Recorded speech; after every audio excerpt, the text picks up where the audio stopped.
Hello friends, welcome back to my channel. In today's session we will learn about diffraction grating. तो friends आइए हम आज के session में डिफ्रैक्शन ग्रेटिंग के संबंध में कंप्लीट डिटेल स्टडी करते हैं। तो आइए हम देखते हैं डिफ्रैक्शन ग्रेटिंग। पहले हम देखते हैं it's definition. A diffraction grating is an arrangement consisting of several number of parallel sets of equal width and separated from one another by equal spaces. Friends, ये diffraction grating क्या है? एक प्रकार की arrangement है जिसमें equal width पे separate हुए बहुत सारे parallel slits होते हैं और वो ये सभी slits एक दूसरे से equal opaque space के द्वारा separate होती हैं। And it is made by drawing a number of fine equidistant and parallel lines on an optically plane glass plate with a diamond point. Such a grating is called plane transmission grating. तो ये diffraction grating है, उसको plane glass plate पे equal width का equal distance पे parallel line draw करके diamond pointer के द्वारा बनाया जाता है और इस प्रकार की जो ग्रेटिंग है that is called plane transmission grating. यदि Another method of producing grating is by drawing lines on a plane or concave silvered surface. Light then gets reflected from a point situated between two lines. Such grating is called plane or concave reflection grating. लेकिन यदि ये line जो है silvered surface वाले plane या concave surface में draw किया जाता है तो लाइट जो है दो लाइन के बीच की जो स्लिट्स है वहां से रिफ्लेक्ट हो जाती है और इस प्रकार की जो ग्रेटिंग है दैट इज कॉल्ड प्लेन और concave reflection grating. This is the transmission grating. हम देख रहे हैं कि लाइट इंसिडेंट हुआ और इंसिडेंट होने के पश्चात लाइट दूसरे साइड में ट्रांसमिट हो रहा है। This type of grating is called transmission grating and in this grating light जो है इंसिडेंट हो रही है और ग्रेटिंग में इंसिडेंट होने के बाद सेम मीडियम में रिफ्लेक्ट हो जा रही है। इस प्रकार की ग्रेटिंग को हम रिफ्लेक्शन ग्रेटिंग कहते हैं। And first it is made by Joseph Fraunhofer. The ruled portion are opaque and unruled portion are transparent. जो जहां पर लाइन ड्रॉ करते हैं वो ओपेक स्पेस की तरह बिहेव करती है और अनरूल्ड पोर्शन होती है वो ट्रांसपेरेंट होती है, दस मिनट लाइट वहां से पास हो जाती है। And the distance between the centre of to consecutive slit is called grating element. जो दो स्लिट्स हैं उनके सेंटर के बीच की दो कंसेक्यूटिव स्लिट्स हैं उनके सेंटर के बीच की डिस्टेंस को हम ग्रेटिंग एलिमेंट कहते हैं। Suppose this is a diffraction grating and this is a lens and this is a screen और ये लाइट इस साइड से इंसिडेंट हो रही है तो ये लाइट रेस इस डिफ्रैक्शन ग्रेटिंग के द्वारा अलग अलग एंगल पे डिफ्लेक्ट होगी। तो मान लेते हैं हमारे पास और ये light rays monochromatic light of wavelength lambda है और ये लाइट रेस थीटा एंगल पे ये डिफ्लेक्ट हुआ सपोज और ये डिफ्लेक्टेड लाइट लेंस के द्वारा स्क्रीन के एक पॉइंट पर फोकस किया जाता है और वो पॉइंट है P। हम मान लेते हैं कि ये डिफ्लेक्टेड लाइट की एंगल ऑफ डिफ्लेक्शन क्या है, थीटा है। तो आइए हम देखते हैं let there are N equidistance and equal width slit in this diffraction grating. जो डिफ्रैक्शन ग्रेटिंग उसे मान लेते हैं एन इक्विडिस्टेंस और इक्वली वाइड स्लिट्स हैं। तो हम देखते हैं कि स्लिट्स की जो विड्थ है वो सपोज ए है और दो स्लिट्स के बीच की जो खाली जगह है उसकी थिकनेस सपोज बी है, then A plus B is equal to E is called grating element। यदि स्लिट की विड्थ A है और दो स्लिट्स के बीच की खाली स्पेस की थिकनेस यदि B है then A plus B is called grating element and it is denoted by small a। Let parallel beam of monochromatic light lambda is incident on grating from the left side। मान लेते हैं कि जो monochromatic light जिसकी wavelength lambda है वह diffraction grating पर normally left side से इंसिडेंट होती है। देन हमें डिफ्रैक्शन ग्रेटिंग से डिफ्रैक्शन के पश्चात थीटा एंगल पर n वेव्स प्राप्त होगी और सभी वेव्स की एम्पलीट्यूड होगी r theta is equal to r0 sin p upon p। Friends ये हम ऑलरेडी देख चुके हैं सिंगल स्लिट फ्रॉनहोफर के सिंगल स्लिट डिफ्रैक्शन में कि एक स्लिट से डिफ्रेक्टेड जो वेव्स की एम्पलीट्यूड होती है r0 sin p upon p। यहाँ p is equal to pi a sin theta by lambda. अब हम देख रहे हैं कि डिफ्रैक्शन ग्रेटिंग से एन वेव्स प्राप्त हो रही हैं। तो जो सक्सेसिव वेव्स हैं उनके बीच की फेज डिफरेंस क्या होगी, phi is equal to 2 pi by lambda A plus B sin theta और a plus b की जगह में e पुट करें then it will be equal to 2 pi by lambda e sin theta. And resultant waves due to superposition of n such diffracted waves can be expressed as point P पर जो n diffracted waves आपस में superimpose करेंगे तो उसके कारण point P पर जो रिजल्टेंट वेव प्रोड्यूस होगा उसको हम इस प्रकार से एक्सप्रेस कर सकते हैं. And suppose it is generated by y and this y will be equal to r theta cos omega t plus cos omega t plus phi plus cos omega t plus 2 phi plus cos plus this plus cos omega t plus n phi. That means इस प्रकार n diffracted waves आपस में add हुए हैं और ये phi जो है दो वेव्स के बीच की सक्सेसिव फेज डिफरेंस को डिनोट करती है. Expressing the amplitude terms as real parts of complex number, we can write this as y is equal to r theta exponential I omega t into 1 plus exponential I phi plus exponential 2I phi plus exponential 3I phi plus इस प्रकार ये n terms होगा और इसको add करने पर हमें n terms को ऐड करने पर क्या मिलेगा y is equal to r theta exponential I omega t into 1 minus exponential I n phi upon 1 minus exponential I phi. We get the resultant intensity by multiplying with its complex conjugate. Friends हमने ये देखा कि यहाँ पर हमें y is equal to ये equation मिल रहा है. यहाँ पर से हम इस इक्वेशन से रिजल्टेंट जो वेव्स है उसके इंटेंसिटी लिख सकते हैं और प्राप्त कर सकते हैं. जैसे चूंकि I रिजल्टेंट वेव्स के एम्पलीट्यूड के स्क्वायर के प्रोपोर्शनल होती है तो I is equal to R square या I is equal to K R square. और आर स्क्वायर क्या है? R square is r theta into r theta star where r theta star is the complex conjugate of r theta.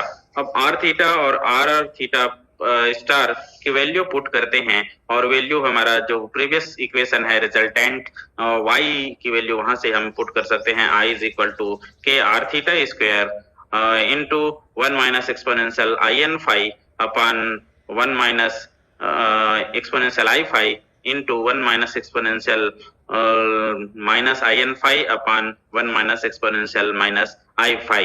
अब इसको फिर से हम solve करेंगे तो हमें मिलेगा k और theta square into 1 minus cos of n phi upon 1 minus cos phi. Again when we solve this then we get k or theta square into sin square n phi by 2 upon sin square phi by 2.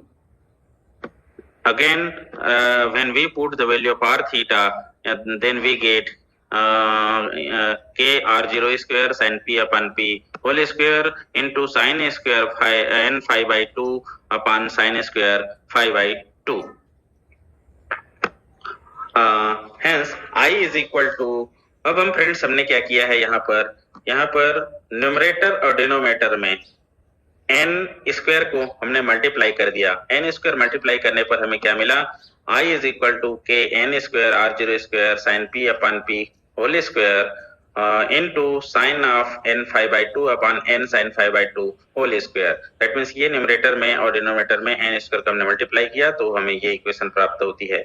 And suppose this is the equation number 1 and this equation represent the resultant intensity at point P due to superposition of n diffracted waves. अब यहाँ theta की value यदि 0 हो, suppose theta जो angle of diffraction है उसकी value 0 हो तो उस कंडीशन में पाई की वैल्यू p की वैल्यू 0 होगी क्योंकि p की वैल्यू होती है पाई sin थीटा बाय लैम्डा. ये p 0 होगी और similarly phi will also be equal to 0 क्योंकि phi is equal to 2 pi e sin theta by lambda is equal to 0. जब थीटा 0 होगी तो ये भी 0 हो जाएगी और ये भी 0 हो जाती है.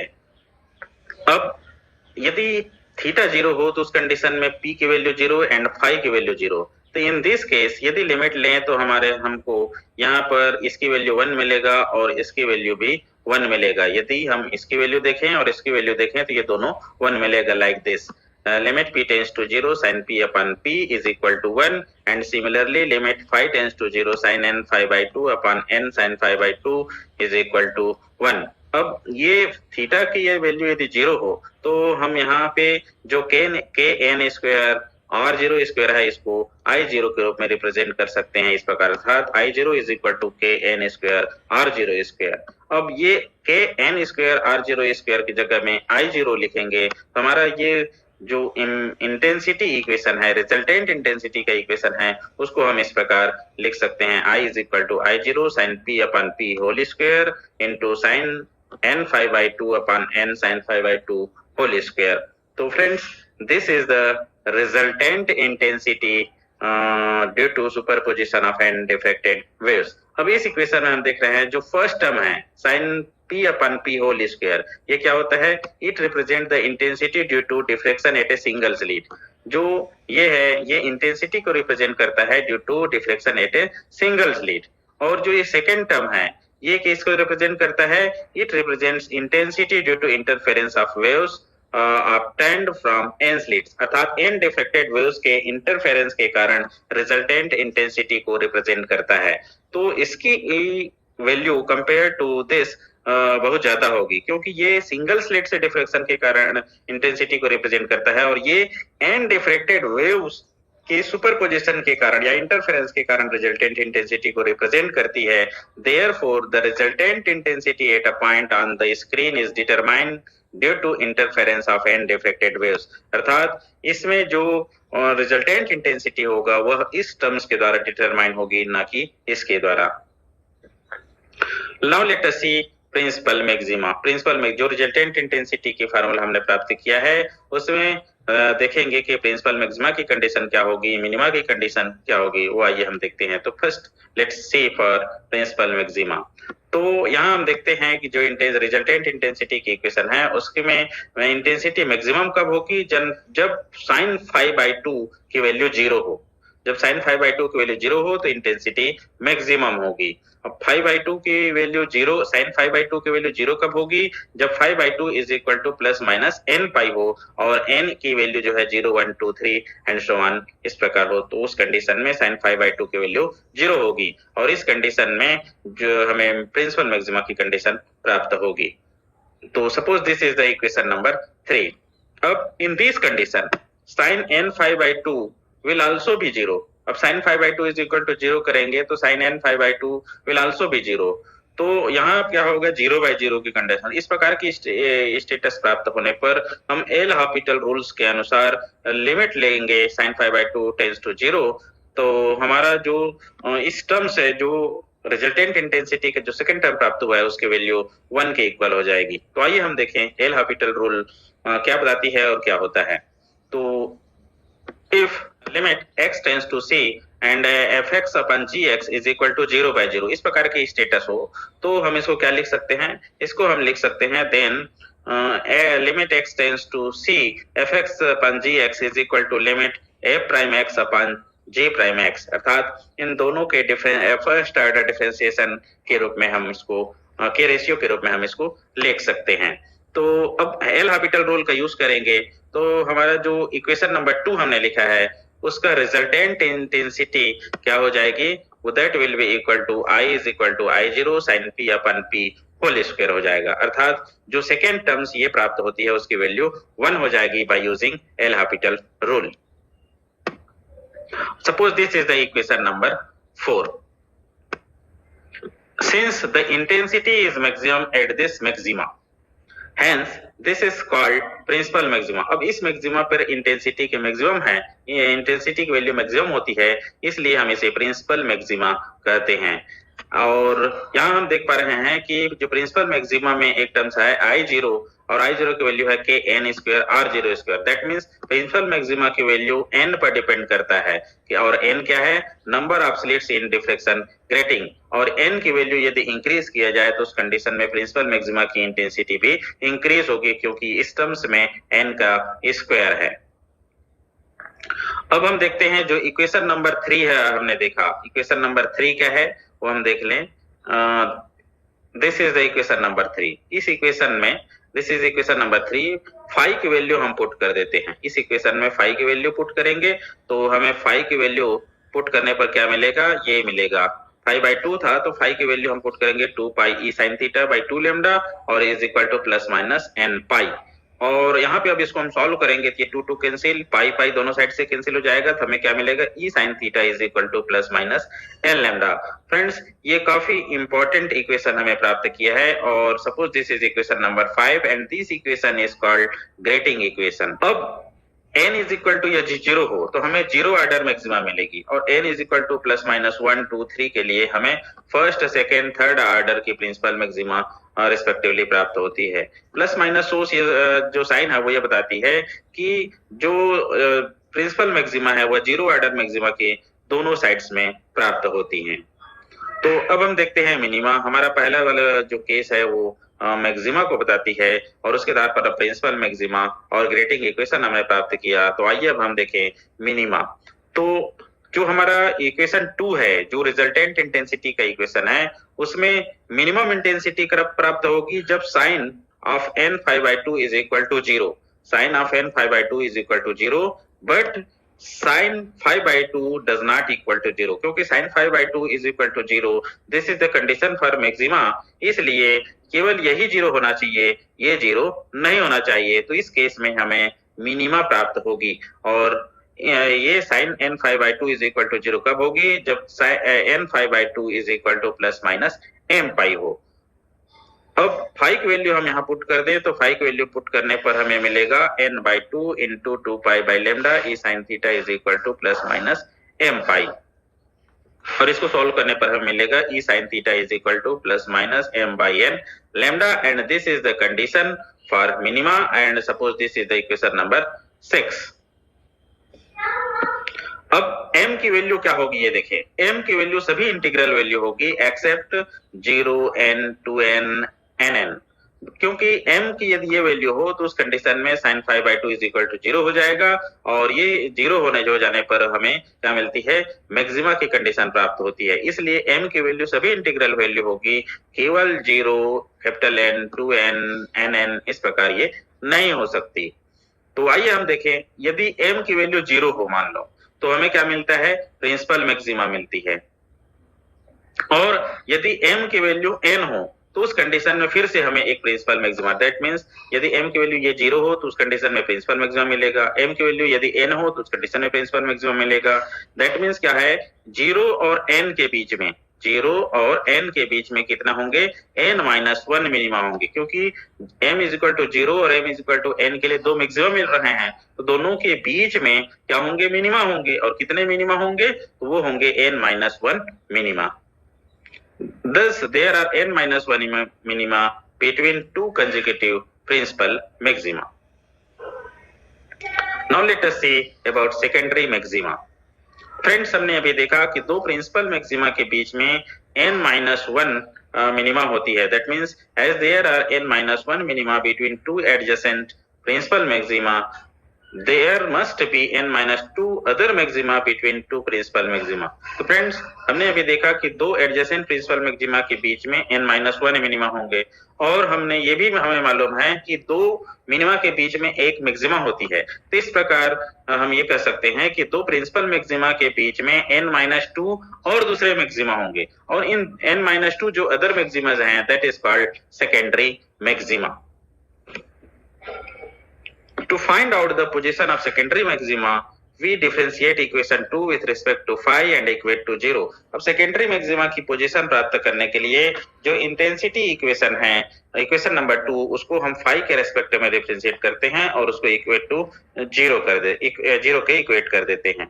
इस प्रकार di d phi is equal to 0। अब इंटीग्रेट करने के पर हमें क्या मिलेगा, इस प्रकार ये हमें इंटीग्रेट करने पर ये टर्म्स प्राप्त होगी। दैट मीन्स इक्वेशन 2 को हम इंटीग्रेट करेंगे तो इतना बड़ा टर्म्स हमें प्राप्त होगी, और फिर इसको हम सॉल्व करें तो सॉल्व करने पर हमें ये मिलेगा। दैट मीन्स ये हम देख पा रहे हैं कि यदि इसको सॉल्व करें तो उस कंडीशन में ये टर्म्स सभी को हटा देंगे, और ये टर्म्स हमारा क्या हो जाएगा, 0 के इक्वल हो जाएगी, लाइक दिस। फिर इसको हम सॉल्व करें तो फ्रेंड्स हमें मिलेगा n sin 5 by 2 cos of n 5 by 2 is equal to cos 5 by 2 sin of n 5 by 2। अब अगेन इसको सॉल्व करेंगे तो n 5 by 2 is equal to n tan 5 by 2। फिर से इसको सॉल्व करें, देन वी गेट, अब देखो यहाँ से इस इक्वेशन से हम यदि sine tan n five by two को sine n five by two upon cos n five by two लिखें तो यहाँ पर sine of n five by two is equal to n tan five by two upon sec n five by two लिख सकते हैं। और यहाँ से sine of n five by two की वैल्यू क्या हो जाएगा, n tan five by two, और चूंकि ये sec n five by two है इसकी वैल्यू के इक्वल होता है square root of one plus tan square n five by two के इक्वल। तो ये हमें sine n five by two की वैल्यू प्राप्त हुई।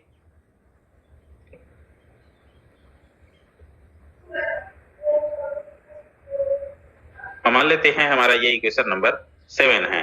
अब इस sine of n five by two की जो ये वैल्यू है उसको हम इस प्रकार लिख सकते हैं, n tan five by two upon one plus n square into tan square phi by two. ये एन देखो tan square n five by two ये किसके इक्वल है, n tan five by two. तो हम tan square n five by two की जगह में क्या लिख देते हैं, n square tan square phi by two. ये इक्वेशन हम देख पा रहे हैं, ये tan square n five by two की जगह में यहाँ से हम n tan five by two put कर दिए ये। तो ये यूजिंग इक्वेशन नंबर 7। अब हम देखते हैं hence sine of n five by two upon n sine phi by two whole square की वैल्यू, यदि sine of n five by two जो भी हम पिछले स्लाइड में देखे हैं उसी वैल्यू पुट करेंगे तो हमें मिलेगा n square tan square phi by two upon n square into one plus n square tan square phi by two into sine square phi by two. अब इसको फिर से सॉल्व करें तो हमें मिलेगा one upon cos square phi by two plus n square sine square phi by two. When again solve this, then we get 1 upon 1 plus n square minus 1 sin square pi by 2। अब intensity आप secondary maxima देखें तो secondary maxima की intensity होगी is is equal to I0 sin p upon p whole square into 1 upon 1 plus n square minus 1 sin square pi by 2। Suppose this is the equation number 8। Hence, intensity of secondary maxima upon intensity of principal maxima that means IS upon I निकालें तो इस condition में IS upon I की value हमें मिलेगा 1 upon 1 plus n square minus 1 sine square phi by two.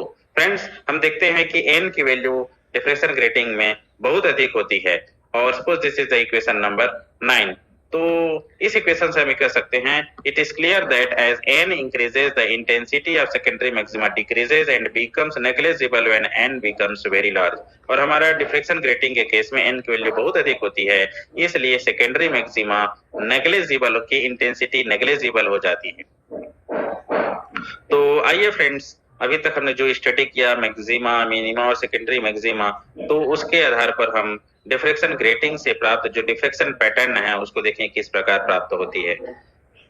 तो ये theta को हम एक्स एक्सिस में देखते हैं और इंटेंसिटी को वाई एक्सिस में लेते हैं, तो हमें इस प्रकार डिफ्रेक्शन पैटर्न्स प्राप्त होते हैं डिफ्रेक्शन ग्रेटिंग के। This is the diffraction pattern of diffraction grating. अब यहाँ हम देखते हैं कि ये क्या है, ये जीरो ऑर्डर प्रिंसिपल मैक्सिमा को रिप्रेजेंट करता है और ये फर्स्ट ऑर्डर प्रिंसिपल मैक्सिमा, और इसी प्रकार ये सेकेंड ऑर्डर में प्रिंसिपल मैक्सिमा और दूसरी साइड में भी ये फर्स्ट ऑर्डर ये सेकेंड ऑर्डर प्रिंसिपल मैक्सिमा को रिप्रेजेंट करती है। और यहाँ जो ये छोटे छोटे दिख रहे हैं ये क्या है, सेकेंडरी मैक्सिमास हैं, these are the secondary maxima. और ये क्या है, मिनिमा को रिप्रेजेंट करता है। अब हम देखते हैं फ्रेंड्स डिफ्रेक्शन ग्रेटिंग के डिफ्रेक्शन पैटर्न में कुछ ऑर्डर मिस हो जाती है, अब्सेंट रहती है, सभी ऑर्डर अपीयर नहीं होती है। तो वो हम देखें कि कौन सा ऑर्डर और क्यों मिस होती है। तो in the diffraction pattern of n parallel slits all orders of the principal maxima are not present, some of them may be absent as explained follows। The condition of nth order principal maxima in grating spectrum is given by, friends हमने ये grating equation से देखा है कि a plus b sin theta is equal to n lambda n order principal maxima के लिए। Suppose this is the equation number 10। और single slit diffraction के केस में हमने ये देखा कि मिनिमा की कंडीशन क्या होती है, a sin theta is equal to m lambda होती है। मिनिमा की कंडीशन सिंगल स्लिट डिफ्रेक्शन में a sin theta is equal to n lambda, और जो डिफ्रेक्शन ग्रेटिंग की प्रिंसिपल मैक्सिमा की केस है a plus b sin theta is equal to n lambda। और suppose this is the equation number 11। अब यहाँ m की वैल्यू 1 2 3 होती है। अब यदि ये दोनों a और b की वैल्यू इस प्रकार हो कि यदि ये दोनों ये मिनिमा और ये nth ऑर्डर मैक्सिमा दोनों यदि सेम डायरेक्शन में हो, अर्थात दोनों की एंगल थीटा इक्वल हो, तो उस कंडीशन में हमें कुछ ऑर्डर प्रिंसिपल मैक्सिमा अपीयर नहीं होती है। और कौन सी प्रिंसिपल मैक्सिमा अपीयर नहीं होगी वो हम आइए देखते हैं।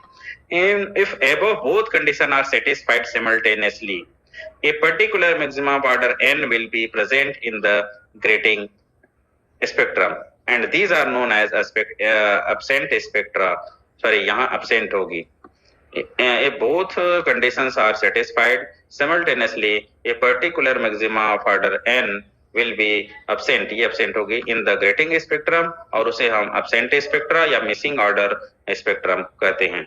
अब हम इक्वेशन 10 को इक्वेशन 11 से डिवाइड कर देते हैं। डिवाइड करने पर हमें मिलेगा a plus b upon a is equal to n by m and suppose this is equation number 12 और यही क्या है, this is the condition of the spectrum of the order n to be absent. Absent होने के लिए, किसी भी spectrum के एब्सेंट होने के लिए कंडीशन को रिप्रेजेंट करती है। आइए हम इसमें देखें, यदि a is equal to b हो तो हमारा इक्वेशन जो 12 है वो इस प्रकार हो जाएगा, n is equal to 2m और m की वैल्यू क्या है 1 2 3 एंड सो ऑन, और इस प्रकार हमें n की वैल्यू 2 4 6 मिलेगा। तो hence when the width of transparencies and opacities of the grating are equal, अर्थात a is equal to b, then second, fourth and sixth order maxima will be missing in the diffraction pattern. Or similarly, if 2a is equal to b, then n is equal to 3m, therefore n is equal to 3 6 9 and hence in this case third, sixth and ninth order spectra will be absent.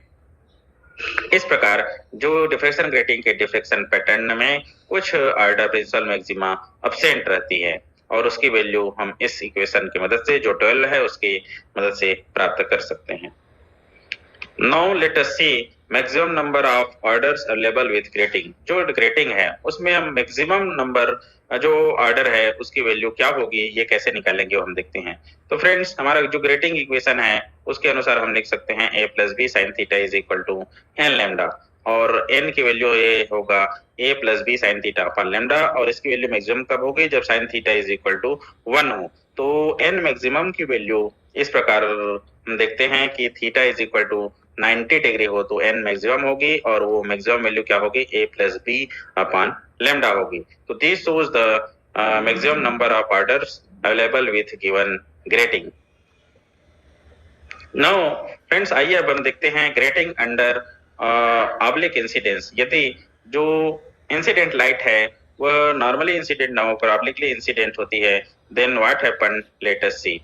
This is suppose grating और ये incident light rays है जो obliquely incident होती है और इसकी wavelength है lambda और ये मोनोक्रोमेटिक लाइट है और ये S1 और S2 दो स्लिट लेकर हम यहाँ स्टडी कर रहे हैं। तो इस प्रकार जो डिफ्रेक्शन ग्रेटिंग से डिफ्रेक्शन के पश्चात ये इस डायरेक्शन में डिफ्रेक्ट होगी या रिफ्रेक्ट होगी और ये हमारा एंगल ऑफ, इससे एंगल ऑफ डिफ्रेक्शन या एंगल ऑफ इंसिडेंट आई है, तो यहाँ पर एंगल ऑफ रिफ्लेक्शन थीटा और यहाँ पर हम ये एक नॉर्मल ड्रा करते हैं और तो ये भी एंगल क्या होगी, आई होगी और यहाँ हम नॉर्मल ड्रा करते हैं तो ये एंगल थीटा है तो ये भी एंगल क्या होगी, थीटा होगी। और ये हमारा क्या बताता है, लाइट रेस की डेविएशन को, ये this is the angle of deviation. तो फ्रेंड्स, यहाँ पर हम इन जो R1 जो रेज हैं और ये R2 रेज हैं उसके डिफ्रेक्शन के पश्चात जो पाथ डिफरेंस होगा इन दोनों रेज में उसको हम कैलकुलेट कर सकते हैं। तो आइए हम कैसे कैलकुलेट करेंगे वो हम देखें। Hence path difference between diffracted rays D1 and D2 is, जो D1 D2 डिफ्रेक्टेड रेज है उनके बीच की पाथ डिफरेंस क्या होगा, वो होगा S2L, this is S2AL and S2K, अर्थात S2L और S2K दोनों के सम के इक्वल होगा और इसकी वैल्यू किसके इक्वल होगा, S1 S2 sin I plus S1 S2 sin theta. ये फिगर से हम इजिली हम ये बता सकते हैं इसकी वैल्यू ये होगी। अब S1 S2 sin phi, S1 S2 क्या है, A प्लस B है और यहाँ पर भी S1 S2 A plus B है, तो ये S1 S2 की वैल्यू पुट करने पर हमें ये मिला। अब दोनों में A प्लस B है तो कॉमन निकाल लिया तो A plus B sin I plus sin theta और यहाँ पर S1 S2 क्या है, ग्रेटिंग एलिमेंट को रिप्रेजेंट करता है।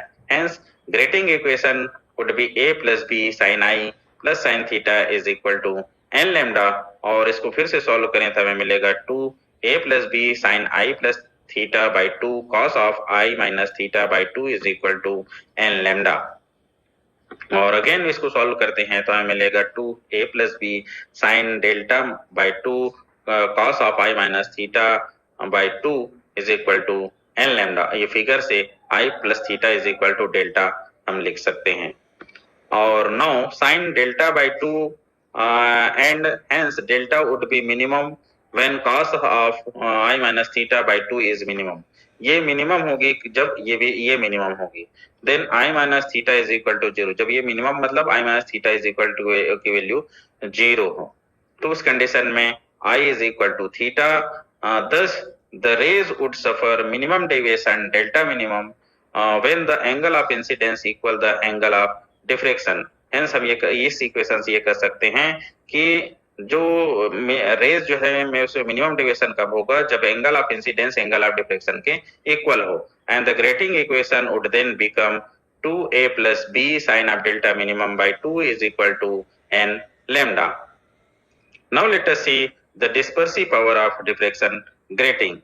The dispersive power of a diffraction grating is defined as the change in the angle of diffraction per unit change in wavelength। that means d theta by d lambda is called dispersive power of diffraction grating। अब d theta by d lambda को value प्राप्त करने के लिए हम grating equation का use करते हैं और ग्रेटिंग इक्वेशन क्या है a plus b sin theta is equal to n lambda।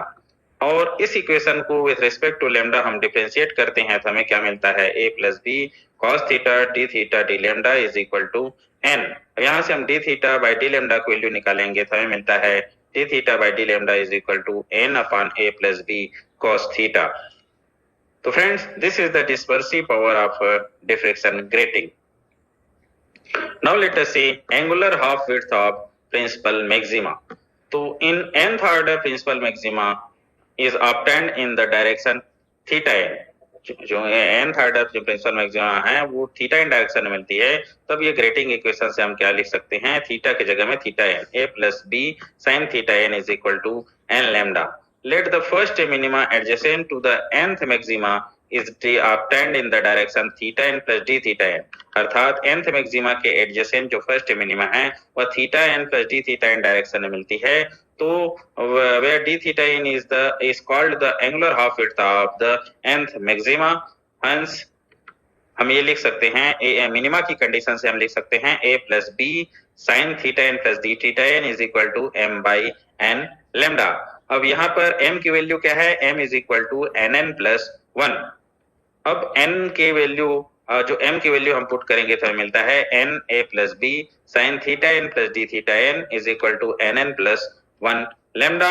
और इसको फिर से हम एक्सपांड करें तो हमें ये मिलता है यहाँ पर sin a plus b वाला फार्मूला यूज करते हैं तो उस फार्मूले के अनुसार sin a plus b is equal to होता है sin a cos b plus cos a sin b।